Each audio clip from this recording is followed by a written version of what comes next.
The air was rich with the scent of pine and damp earth as I hiked deeper into the forest with my friends, Mark, Jenna, and Chris. The sun had begun to dip below the horizon, casting long shadows that danced between the trees. I could hear their laughter echoing around me, a comforting sound that blended seamlessly with the rustling leaves. The forest, with its towering trees and thick underbrush, felt both enchanting and slightly eerie, as if it were holding its breath in anticipation of our arrival. "Come on, Laura, we're not waiting for you," Mark called back, his voice light and teasing. He was a few paces ahead, his backpack bouncing with each step. I quickened my pace to catch up, the thrill of our adventure igniting a spark of excitement in my chest. "Yeah, Laura, we need your energy to keep us going," Jenna chimed in, her blonde curls bouncing as she walked. She had always been the most spirited of our group, her enthusiasm contagious. I rolled my eyes playfully. I'm coming, just taking in the beauty of nature, guys." Chris, who was walking in stride with me, chuckled softly. "You mean you're lost in your thoughts again? You do that a lot, you know?" "Guilty as charged," I admitted, a smile creeping onto my face. I loved the way the forest felt alive, almost like it was whispering secrets to me. But there was something else, too, a thrill of the unknown. As we reached a small clearing, the sunlight filtered through the trees, illuminating a perfect spot for our ritual. The ground was soft with moss, and the sounds of the forest seemed to quiet, as if it were inviting us into its sacred space. "All right, let's set up," Mark exclaimed, pulling out a worn book from his bag, its pages yellowed and frayed. He had found it in an old bookstore, and after hours of reading, he had convinced us to join him in this little adventure. Jenna and Chris began to arrange the circle of stones we had brought, while I spread out a blanket in the center. The atmosphere buzzed with a playful energy as we shared ghost stories about the forest. "Did you guys hear about the witch who was supposed to have lived here?" Jenna asked, her eyes wide with intrigue. "Oh, come on. That's just an old wives' tale," Chris replied, rolling his eyes. "No, really? I read that she was accused of witchcraft and was never found. They say her spirit still wanders these woods, looking for revenge," Jenna insisted, her voice dropping to a conspiratorial whisper. I felt a chill run down my spine, but I brushed it off, trying to match my friend's lightheartedness. What if she's just trying to find peace? Maybe she needs our help, I joked, but a part of me wondered if there was more to the story.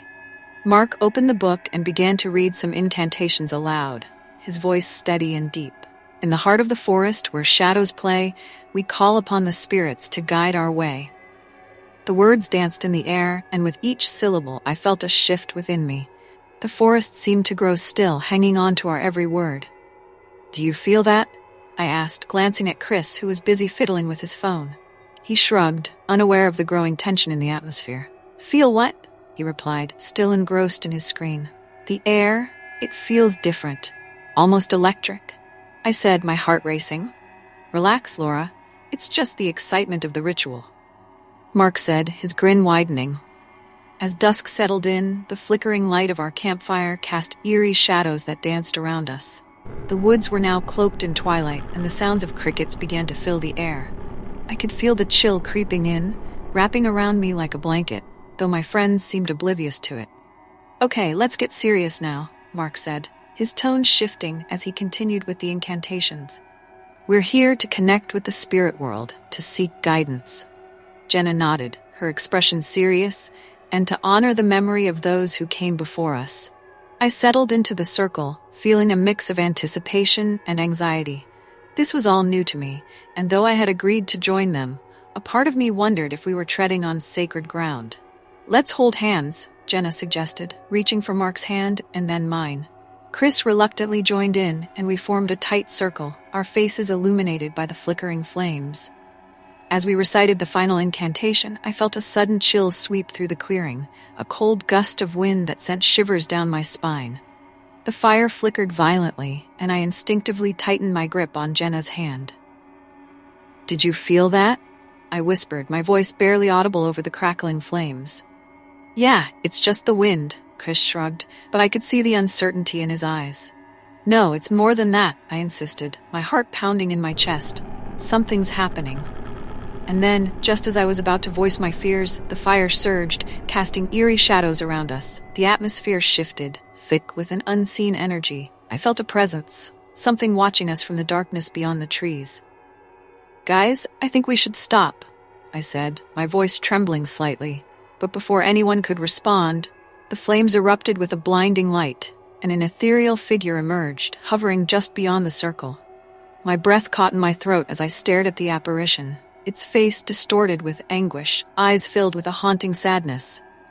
"Please," the figure wailed, its voice echoing in the stillness of the forest. "Help me." I felt an inexplicable pull towards the spirit, a connection that sent chills down my spine. Panic and fear began to swirl within me, but I couldn't look away. Who are you?" I managed to ask, my voice barely a whisper. "I am Elara," the spirit replied, her form flickering like a flame in the wind. "I am bound to this forest, cursed by betrayal. You must help me break free." My heart raced as I looked at my friends, their faces a mix of disbelief and horror. Mark's grip on the book tightened, and I could see the fear reflected in his eyes. "What the hell is happening?"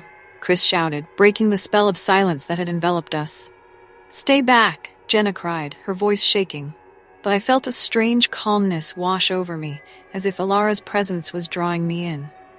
I want to help," I whispered, unsure of what I was getting myself into. Elara's eyes filled with hope, and in that moment I knew that everything was about to change. The forest, with all its secrets and shadows, had opened up before me, and I was standing on the threshold of a mystery that would challenge everything I thought I knew.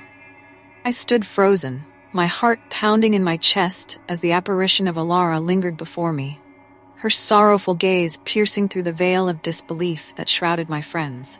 The flickering campfire cast dancing shadows around us, but it felt as though time had come to a standstill. I could feel the weight of her presence, an energy that was both terrifying and strangely comforting. "Laura, this is insane," Mark said, breaking the silence that had enveloped the clearing. He stepped forward, his voice laced with skepticism. "You can't seriously believe that this is real. It's just a trick of the light or something." But I couldn't shake the feeling that there was more to Elara than just a figment of our imagination. I felt an inexplicable connection to her, one that pulled at the very core of my being. "Mark, look at her. She's in pain," I replied, my voice trembling as I stepped closer to Elara. "We can't just dismiss her like this." "Are you out of your mind?" Jenna interjected, her eyes wide with fear. "That's not how this works. Spirits don't just appear out of nowhere to ask for help. We need to leave. Now." "Leave?" I echoed, incredulous. "She's asking for our help. What if there's a way to set her free?" Elara's form flickered slightly, her sorrowful expression deepening. "Please," she whispered, her voice a haunting melody that echoed in the stillness of the night. "I need you to listen. I was wronged, and my spirit is trapped here. You have the power to help me find peace." "Help you?" Chris scoffed, shaking his head. "How can we trust anything she says? She could be luring us in for some dark purpose." "Chris, we can't just ignore her," I insisted, feeling the heat of anger rising in my chest. "Something terrible happened to her, and she's been trapped here for so long. I can't just walk away from that." As I stood my ground, I noticed the way Elara's gaze softened as she focused on me. "You feel it too, don't you?" she asked, her voice barely above a whisper. "The connection between us. You are the one who can help me uncover the truth." I took a deep breath, weighing my options. I could feel my friends' apprehension radiating off them, their fear palpable in the air. But I also felt a sense of duty, a pull toward Elara that I knew I couldn't ignore. "What do you want from me?" I asked, my voice steady despite the turmoil within. "I need you to discover the truth of my death," Elara replied, her eyes glistening with unshed tears. "There was betrayal, a darkness that led to my demise. If you can find out what happened, I may finally be able to rest." "What kind of betrayal?" I asked, my curiosity piqued despite the fear gnawing at my insides. "Long ago, I was accused of witchcraft by those I trusted," she revealed, her voice trembling with emotion. "They took my life without a second thought. I was innocent, but their fear and jealousy bound me to this forest. Only by uncovering the truth can I break free." I glanced back at my friends, who were exchanging worried looks. "We have to help her," I said, urgency creeping into my voice. We can't just leave her here like this. We owe it to her. Laura, think about what you're saying, Mark warned, his tone serious. We don't know what we're getting ourselves into. This could be dangerous. Or it could be a chance to right a wrong, I countered, my heart racing with a mix of fear and determination. We can't just turn our backs on her. Elara's figure shimmered with a flicker of hope. Thank you, Laura. You are brave. But time is running out. The darkness that binds me grows stronger every night. We'll do it, I declared, resolute. We'll find out what happened to you, Elara. Just tell us where to start. As Elara began to explain, the night deepened around us. The air grew heavy, and an unsettling silence enveloped the forest. I could feel the weight of unseen eyes watching us, the atmosphere thickening with an unshakable tension. Listen carefully, Elara urged, her voice a faint whisper carried by the wind. You must go to the old village ruins, where my life was taken from me. There, you will find the answers you seek. The village ruins? Chris echoed, skepticism still etched on his face. That place is supposed to be haunted. People have gone missing there. Exactly, I replied, my mind racing as I considered the implications. But it's where we need to go. Laura, please, Jenna pleaded, her voice quivering. Let's just go home. This isn't worth it. No, I said firmly. It is worth it, for Elara. We can't leave her like this. With that, I turned back to Elara, who looked at me with gratitude. Thank you, Laura. You have chosen wisely. But beware, the shadows grow restless, and they do not take kindly to those who seek the truth. Just then, a chill ran through the air, and I felt a shiver of dread course down my spine. The trees seemed to shift around us, their branches creaking ominously, as if they were whispering secrets I was not yet ready to hear. Let's just get this over with, Mark grumbled, his bravado faltering. The longer we stay here, the creepier it gets.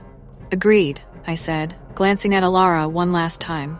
We'll return, we promise. As we began to make our way toward the ruins, the atmosphere around us shifted. It felt as though the forest was alive, breathing with a life of its own. Shadows flickered just beyond the periphery of my vision, and I could hear faint whispers carried by the wind, like fragmented conversations lost to time. Do you guys feel that? Jenna asked, her voice barely above a whisper. It's like the forest is watching us. I feel it too, I admitted, unease creeping into my heart. But we can't turn back now. With each step, the darkness deepened, and I could sense a palpable tension in the air. I could have sworn that the whispers grew louder, a cacophony of voices that echoed my thoughts and fears. My pulse quickened as I glanced back at my friends, their faces pale under the waning moonlight. Just stay close, I urged, my voice steady even as my mind raced with uncertainty. We're almost there. As we navigated through the thick underbrush, the trees loomed over us like ancient sentinels, their gnarled branches reaching out as if to ensnare us. I could feel a strange energy pulsing in the air, an electric charge that hinted at something waiting just beyond our reach.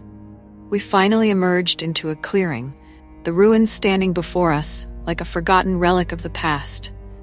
Crumbling stones and overgrown vines intertwined, and I could almost hear the echoes of laughter and despair that once filled the air. My heart raced as I stepped closer, feeling the weight of history pressing down on me. Are you sure about this? Mark asked, his voice tight with fear. Absolutely, I replied, determination filling my voice. This is where we find the truth. As I stepped forward, I sensed the shadows stirring behind us, a palpable energy that made the hairs on the back of my neck stand up. The whispers grew louder, swirling around us like an impending storm, and in that moment, I knew we were not alone. Something was watching, waiting, and I couldn't shake the feeling that the forest had its own secrets, and we were about to uncover them. The sun rose reluctantly the next day, its feeble rays barely piercing the canopy of leaves overhead. I sat in my room, a tangled mess of emotions swirling inside me. The events of the previous night felt surreal, almost like a dream. Elara's desperate plea echoed in my mind, and I couldn't shake the feeling that our meeting had been more than just a coincidence. I needed to dig deeper.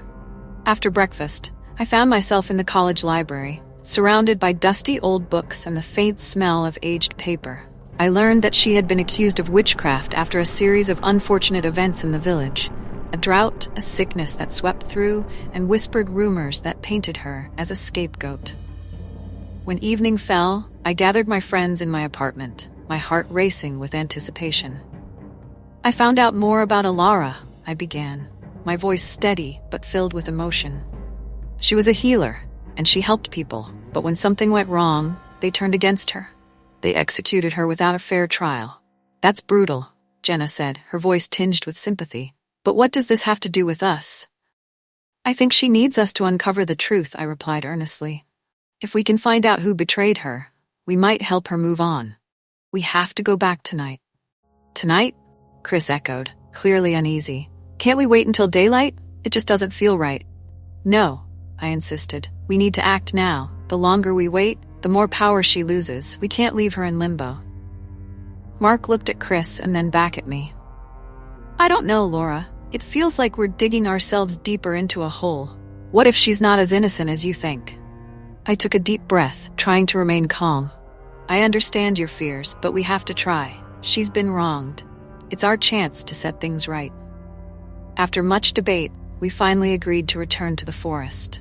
The air was thick with anticipation as we made our way back to the clearing, the moon casting an eerie glow through the trees. The shadows seemed to dance around us, and I could feel the weight of the forest's history pressing down on me once again. As we reached the clearing, I felt a chill run through my body, a sensation I had come to associate with Elara. My heart raced as I began to set up the ritual circle, whispering the incantations I had memorized. My friends stood a little way back, their faces a mix of fear and curiosity. Are you sure about this? Jenna asked nervously, glancing around as if expecting something to emerge from the shadows. Yes, I replied, determination flooding my voice. We have to do this. As I completed the circle, a soft breeze rustled the leaves, and the temperature dropped suddenly. I could feel Elara's presence, a heaviness in the air that sent a shiver down my spine. Elara, if you're here, please show yourself, I called out, my voice trembling slightly. For a moment, nothing happened. Just as I was beginning to doubt myself, the air shimmered before us, and Elara's ethereal form materialized, her face twisted with desperation. Laura, she breathed, her voice echoing through the clearing. You've returned. Yes, we're here to help you, I said, my heart pounding in my chest. We want to understand what happened to you. Elara stepped closer, her translucent hands reaching out as if she longed to grasp mine. You must uncover the truth of my betrayal. Only then can I be free. Betrayal? I echoed, feeling a chill creep down my spine. Who betrayed you? Those who were once my friends? Elara whispered, her eyes glistening with unshed tears. They turned against me, blinded by fear and ignorance. They sought to silence me. As she spoke, I could see visions swirling around us, images of a village consumed by panic, angry faces accusing her, flames licking the sky as she was condemned. My heart ached for her, and I felt the weight of her sorrow. Please, help me find peace, Elara urged, her voice filled with urgency. You are my only hope. I looked back at my friends who were watching in fear. We have to do this, I said, my voice steady. We need to uncover the truth about Elara's betrayal, or she will never be free. Mark stepped forward, his expression resolute despite the fear in his eyes. Okay, let's do it. But we need to be careful. We don't know what we're dealing with. As we stood together, I felt a surge of resolve. Whatever it took, I would help Elara find the freedom she so desperately sought. The forest was alive with energy, and I knew we were on the brink of uncovering a truth that had been buried for far too long. The air was thick with tension as Chris stood up, his face pale under the dim light of the campfire. I can't do this anymore. We're messing with things we don't understand, he declared, his voice quivering with urgency. I felt a pang of disappointment as he turned away, his silhouette swallowed by the shadows of the towering trees surrounding us. Behind him, Jenna's eyes darted nervously between Chris and me, her expression a mixture of fear and uncertainty. Chris, wait, I called out, my heart racing. We can't just leave now. We owe it to Elara to find out the truth. I felt a deep connection to the spirit, something inexplicable that urged me to continue. I don't care about your spirit. Chris snapped, his voice echoing through the stillness. You're all caught up in this ghost story, but I have a life to get back to. I'm not going to stay in this cursed place a moment longer. With that, he plunged into the darkness, his footsteps fading into the distance. Maybe he's right, Jenna whispered, her voice trembling. "This feels too real, Laura. I don't want to end up like Elara." I could see her wrestle with her fear, her fingers nervously twisting the hem of her shirt. "Jenna, listen to me," I said, trying to keep my voice steady. "Elara is trapped here, and if we leave now, we might never have the chance to help her. She needs us." My words hung in the air, a fragile hope against the encroaching dread. Mark, who had been silent until now, finally spoke. "I don't know, Laura. This is getting out of hand. What if we're unleashing something we can't control?" He glanced around, as if expecting Elara to appear at any moment. Determination surged through me. I couldn't let fear dictate our actions. We have to try. We can't turn our backs on her. We owe it to her and to ourselves to uncover the truth. I pulled out books on local history, folklore, and anything that could shed light on the mysterious spirit I had encountered. As I flipped through pages, the weight of the forest's history pressed down on me. The place was steeped in secrets, and a shiver ran down my spine when I stumbled upon a faded photograph of a woman named Elara. She was beautiful, with long dark hair cascading over her shoulders, but her eyes held a sorrow that seemed to transcend time. "Hey, Laura." Mark's voice broke through my concentration. I looked up to see him, Jenna, and Chris approaching the table, their faces a mix of curiosity and concern. "What are you doing here? We thought we lost you to the books," Jenna joked, her smile faltering when she noticed my serious expression. "I found something," I said, my voice barely above a whisper. I slid the photograph across the table. "This is Elara. She lived in this area over a century ago. They accused her of witchcraft." Mark leaned in closer, his brow furrowing. "Witchcraft? Seriously? That's a bit cliché, don't you think?" "Maybe, but it's part of the history of this forest," I insisted. "She was wronged, just like she said. We need to understand what happened to her." Chris shook his head, rolling his eyes. "Laura, this is getting out of hand. We had a spooky night, and now you're diving into some old legend? We should just forget about it." "Forget about it?" I shot back, my voice rising. "How can we just ignore her? She's trapped here. I can't just turn my back on her." Jenna placed a hand on my arm, her expression softening. "We get that you feel connected to this, but it's dangerous. You saw how scared we were last night. What if we're inviting something worse than just a ghost? Or what if we help her?" I countered, desperation creeping into my tone.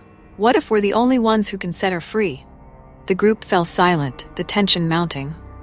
I could see their apprehension written on their faces, but deep down, I felt a moral obligation to see this through.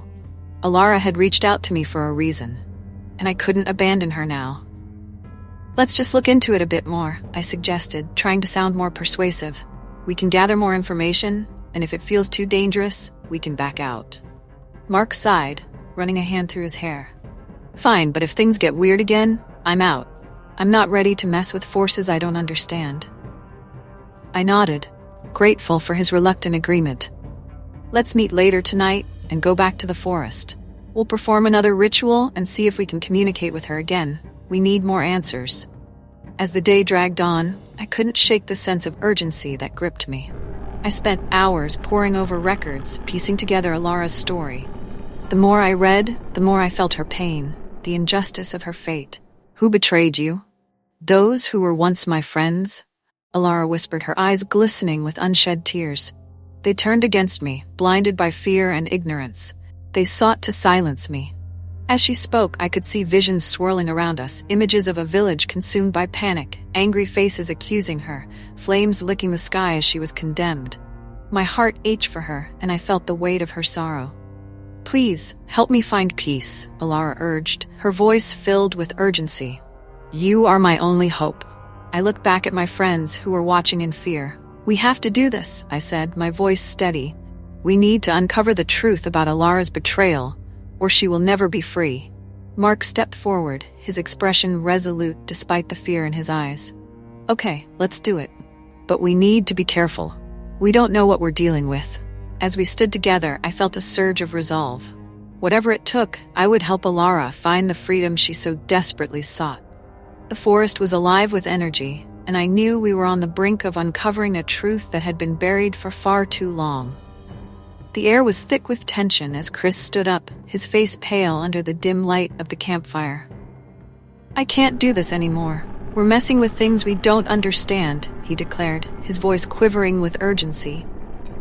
I felt a pang of disappointment as he turned away, his silhouette swallowed by the shadows of the towering trees surrounding us. Behind him, Jenna's eyes darted nervously between Chris and me, her expression a mixture of fear and uncertainty. "Chris, wait," I called out, my heart racing. "We can't just leave now. We owe it to Elara to find out the truth." I felt a deep connection to the spirit, something inexplicable that urged me to continue. "I don't care about your spirit," Chris snapped, his voice echoing through the stillness. "You're all caught up in this ghost story, but I have a life to get back to. I'm not going to stay in this cursed place a moment longer." With that, he plunged into the darkness, his footsteps fading into the distance. "Maybe he's right," Jenna whispered, her voice trembling. "This feels too real, Laura. I don't want to end up like Elara."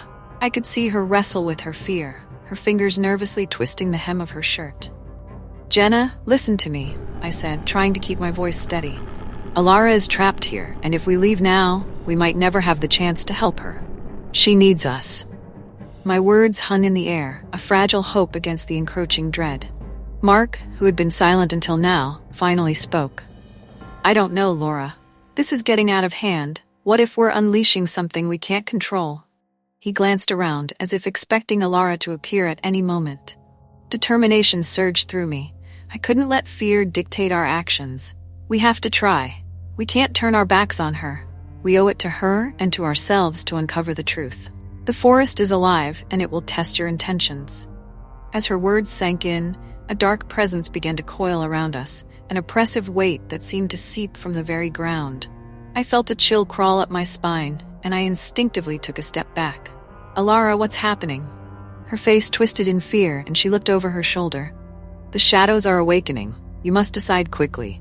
Help me, and I can help you in return, but if you hesitate..." Suddenly, the wind howled, and the trees seemed to whisper, their voices a chorus of warning. Jenna's eyes widened in terror. "I can't take this anymore," she shouted, her voice breaking. "I'm leaving." Without waiting for a response, she bolted into the darkness. "Jenna, no!" I cried, but she was already swallowed by the shadows. I turned back to Mark, who stood frozen, his expression a mix of fear and disbelief.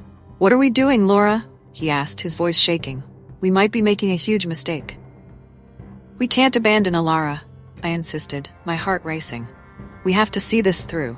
If we leave now, we might never know the truth." But the dark presence grew stronger, wrapping around us like a suffocating shroud. "Laura," Mark said, desperation creeping into his voice. "Let's just go. We can come back another time." "No," I interrupted, my frustration boiling over. "This is our chance to break the cycle. We can't walk away from this." As I spoke, Elara's form flickered, her desperation palpable. "You must trust your instincts, Laura. The path will reveal itself, but you must be ready to face the consequences." Mark glanced between Elara and me, his eyes wide with uncertainty. "What if it's a trap? What if we're walking into something we can't escape from?" I took a deep breath, trying to quell the rising tide of fear within me. "I don't know, but I feel like we're meant to do this. Elara needs us, and so does the truth." Just as I finished speaking, the shadows around us twisted and writhed, causing Mark to stumble back. "I can't do this," he shouted, his voice rising in panic. "I'm leaving too." Before I could protest, he turned and ran in the direction Jenna had disappeared, leaving me alone with the spirit. The fire sputtered, its last flickers illuminating Elara's anguished expression. "Laura," she said, her voice filled with urgency. "You must make a choice. Will you help me, or will you let fear dictate your fate?" I stood there, heart pounding, torn between the weight of the unknown and the undeniable pull toward Elara. The forest was alive with energy, and I felt its call deep within my bones. The choice lay before me, and I knew that whatever path I chose would change everything. The air felt thick with tension as I stood alone in the dim light of the forest, the shadows creeping closer, whispering secrets I could barely comprehend. Elara hovered before me, her ethereal form flickering like the dying embers of our campfire. I could feel her desperation radiating, a pulse of energy that resonated deep within me. It was a call to action, the kind of siren song that lured sailors to their doom. But I was not a sailor. I was just a college student caught in an ancient web of betrayal and despair. "Laura," she said, her voice a haunting melody that sent chills down my spine. "You must understand the truth about the treasure." I swallowed hard, my heart pounding in my chest. "What truth? You said it could free you." I was fighting against my own instincts, wanting to believe her, but fear clutched at my throat like a vice. "What do you mean it's cursed?" Elara's visage twisted, shadows dancing across her face, revealing a glimpse of the anguish that had bound her to this forest. "It was never meant to be found. The treasure holds the essence of my life, a life stolen by those I trusted. To seek it is to invite darkness into your soul." My mind reeled. The concept of treasure had always been romanticized, a lure of riches and adventure. Yet here I was, standing face to face with a spirit that had once known warmth and love, now reduced to a figure of sorrow and regret. "But if you were wronged, then why wouldn't I help you? Isn't that what you want?" "Help me?" Her voice echoed with bitterness. "You think I want to be freed just to return to a world that betrayed me? No, Laura. I want revenge. Revenge on those who wronged me, and you are my instrument." "No," I gasped, a wave of cold dread washing over me. The chill in the air intensified as if the forest itself had heard her words and disapproved. "You can't want that. I want to help you, but I won't be a part of something so dark." Elara's eyes flared with a mix of rage and sorrow. "You don't understand. The treasure is the key. It binds me, yes, but it also holds the power to unleash the darkness that has lain dormant for too long. If you choose to help me, you will unleash forces beyond your comprehension." Just then, I heard rustling behind me, and my heart leaped. Mark and Jenna emerged from the thicket, their faces pale and drawn. "Laura!" Jenna cried, panic evident in her voice. "We couldn't just leave you. This place, there's something wrong." "Get away from her!" Mark shouted, stepping forward with a protective stance. "Elara, whatever you are, leave her alone." I turned to them, my voice trembling. "But she needs our help. She was wronged." The conflict within me raged, caught between Elara's plea and my friend's fear. "Laura, listen to them," Jenna urged, her eyes wide with terror. "We can't trust her. This is not just some ghost story. She's dangerous. We need to go now." "No," I cried out, desperation clawing at my throat. "What if she's telling the truth? What if we can set her free? We have to at least try." Mark stepped closer, his brow furrowed. "And what if we're just playing into her hands? What if she's manipulating you? You can't be serious about this." "Manipulating?" Elara's voice dripped with disdain. "You think I want anything from you but release? I am bound to this place, to this curse. You must understand this forest is alive and it remembers everything. It has watched me suffer. Then why not tell us everything, Elara?" I shot back, defiance surging through me. "What really happened to you?" Her form shimmered, and for a moment I could almost see her as she had been in life, a woman of grace, with long flowing hair and a vibrant spirit. "I was betrayed by those I loved, accused of witchcraft for a crime I did not commit. They took my life, but my spirit remained, yearning for justice." Mark shook his head, his voice firm. "You're using her, Elara. You're trying to twist her into your pawn. We need to leave." "Leave?" Elara echoed, her voice rising, the forest around us beginning to pulse with energy. "You cannot leave. Not without understanding the choice you must make." Suddenly, the ground beneath us trembled, and the shadows coalesced, swirling around us like a living entity. My heart raced as the energy shifted, the forest alive with supernatural force. "What choice?" I shouted over the growing noise. "To help me unleash the power of the treasure, or to remain a passive observer while I fade into oblivion?" Elara's voice rose, filled with a desperation that resonated through the trees. "I cannot do this alone. Laura, we need to go. Now." Mark yelled, his voice urgent, pulling me back from the brink of the abyss. "This isn't about you anymore. It's about all of us." But I felt it, a magnetic pull toward Elara, a connection that transcended the fear. But what if helping her is the right thing to do? I felt torn. What if the treasure can right the wrongs of the past? "Think about it, Laura," Jenna implored, her voice breaking. "If it's cursed, it could destroy everything. Look around. This forest is alive, and it's angry." I looked into Elara's eyes, searching for the truth, for any sign of the woman she once was. "Elara, if I help you, you won't turn on us, will you? You won't hurt us?" "Help me, and you will understand," she replied, her voice softer now, almost pleading. "But you must choose quickly, for time is slipping away." Laura, please. Mark's hand gripped my shoulder, grounding me. Whatever choice you make, just remember, we're in this together. Don't let her manipulate you. The atmosphere charged, and I felt the weight of the moment press down upon me. I stood at a crossroads, with every fiber of my being screaming to help Elara, yet every logical part urging me to escape. I need a moment, I breathed, trying to gather my thoughts amidst the chaos. As I closed my eyes, the whispers of the forest enveloped me, and I felt the weight of history pressing against my soul. I could hear the cries of those who had suffered, the echo of betrayal that lingered in the air. The choice lay before me, a path lined with darkness or the possibility of redemption. Laura, make your choice. Elara's voice cut through the haze, urgent and demanding. A figure in the shadows caught my eye, fleeting and ephemeral, and I realized I wasn't just facing Elara. I was confronting the weight of history itself, a legacy that could either bind me or set me free.